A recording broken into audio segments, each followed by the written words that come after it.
Resiliency. It's a goal most of us have for our kids. We want our children to grow up and be able to weather the storms of life and also be resourceful. Well, teaching your kids to become resilient means teaching them how to face and do hard things. Life is full of hard things, full of them. Learning to walk is tough. Growing up is challenging. Learning to become a good spouse is no easy task. And settling into the role of a mother is also hard. So why wouldn't we want to prepare our kids to handle hard things well? I'm Marisa from Call to Mothering, and I encourage and equip moms who are raising toddlers to teens. In today's video, I am sharing 5 ways that we can raise resilient and resourceful kids. Number 1, let them fail. Really, your home is a training ground for life.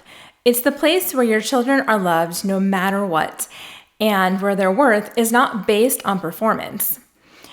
It is the safest place for them to trip and fall and learn about what it takes to get back up again. As the supplier of Band-Aids and ice packs, this can be hard for a mother to do. I know that my natural tendency is to smooth out all of the rough spots, champion my children to success, and just continue holding on to that bicycle seat for just a little bit longer. It is hard to let go and let our kids take risks and, see them try new things. But holding them back, wanting to keep them in a bubble is not helpful to our children in the long run. Ultimately, when they grow up and they are faced with a situation in a workplace, or they get to college and it's very competitive. These are not the places that you want them to initially learn that life is hard. You want them to have prepared for it beforehand. So a cutthroat workplace or a college class are not the best place for our kids to be learning these lessons for the very first time. So be intentional about giving your children a safe place, your home, to mess things up, a place where they can crash and burn, where they can learn consequences and exactly what it takes to get up and try again. Number 2, encourage more free play, less technology use. Kids need a great deal of free play to thrive. The small-scale challenges and setbacks that happen during play are like an inoculation that prepares children to face much larger challenges later.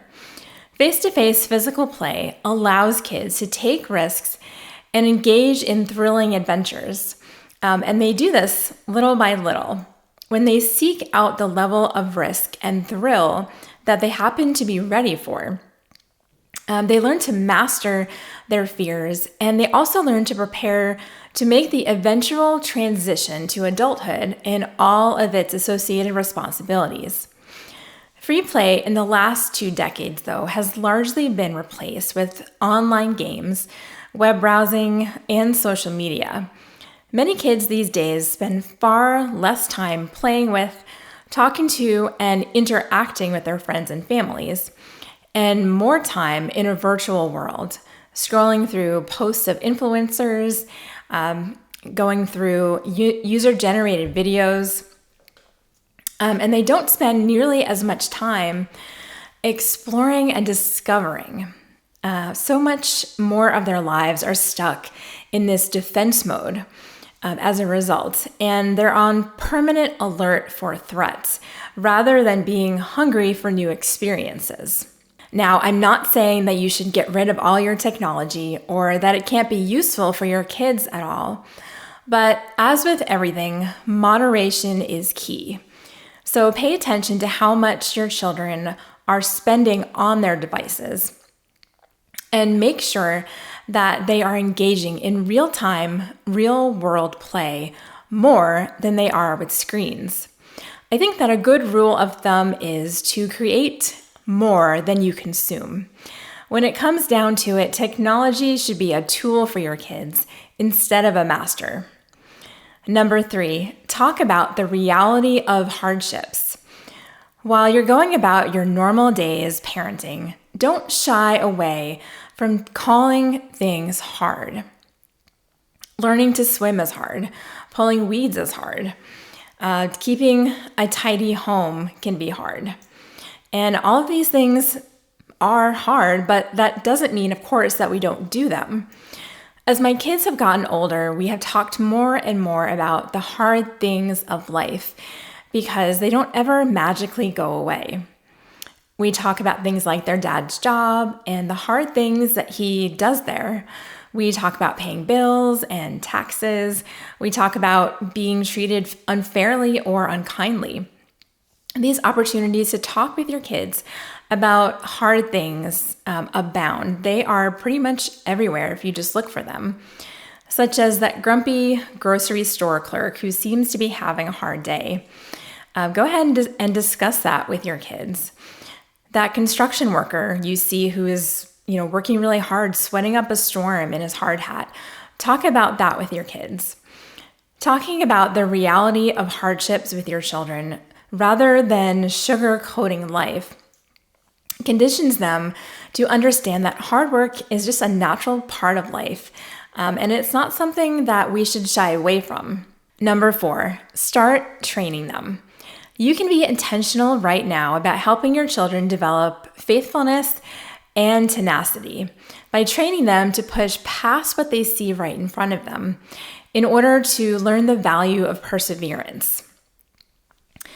Try taking on a big challenges as a family. Help your kids engage in conversations outside of their comfort zone. Or you could offer an apology even when it feels awkward.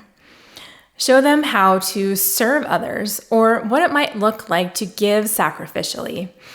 These things don't come naturally for most children, and they don't come that naturally for adults either. So walk them through those things, those tasks intentionally, and give them lots of opportunities and new environments in which to practice them. And also make sure that they see you doing the same. You can practice hard things at home as well. If your home is like ours, there are plenty of jobs and chores that my husband and I do out of habit, just because it's quicker and cleaner if we do them ourselves. But allowing our children to do the work, to share in that work, and the tasks that help a household function, grows and shapes them. So consider letting your children fold their clothes and do other tasks like perhaps weed the flower beds, empty the dishwasher, mop the floors, vacuum. These are all things that kids can do at very young ages. They are perfectly capable of learning how to do them with some training and some effort from you. You could teach them to clean up the kitchen after meals, to sweep the steps, wash the windows also. The tasks will grow with age, of course, and you can even make some of the bigger and more challenging chores paid jobs, but only pay for a job well done. Of course, all this takes effort and oversight on your part, but slowly your kids begin to learn the value of hard work. And hopefully your house will be getting cleaner in the process. Number 5, follow through. Similar to discipline, follow through is key and it's often the hardest part as a parent.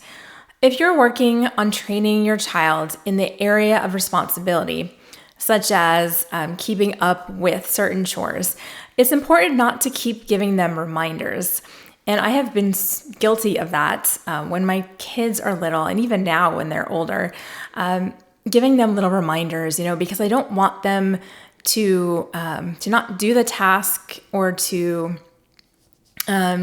face the consequences of not doing what they should have done.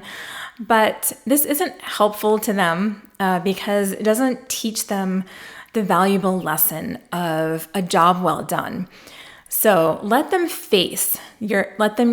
kids face the natural consequences of not getting something accomplished. either in the time frame that you have set for them, or if they're dragging their feet, they're not accomplishing what you have expected them to do. And this training kids thing is work. It's hard, and you love those kids like crazy. And if you're anything like me, you tend to let them off the hook too easy at times.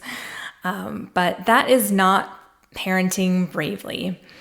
Parenting bravely requires the very same thing of us that we are asking of our kids, that we're trying to train our kids in. Making decisions not solely based on what is right in front of us, but with the end results in mind. In this case, that would be responsible and capable adults. So these are my top 5 tips for raising resourceful and resilient kids. Thank you so much for watching. And remember, you are not just a mom.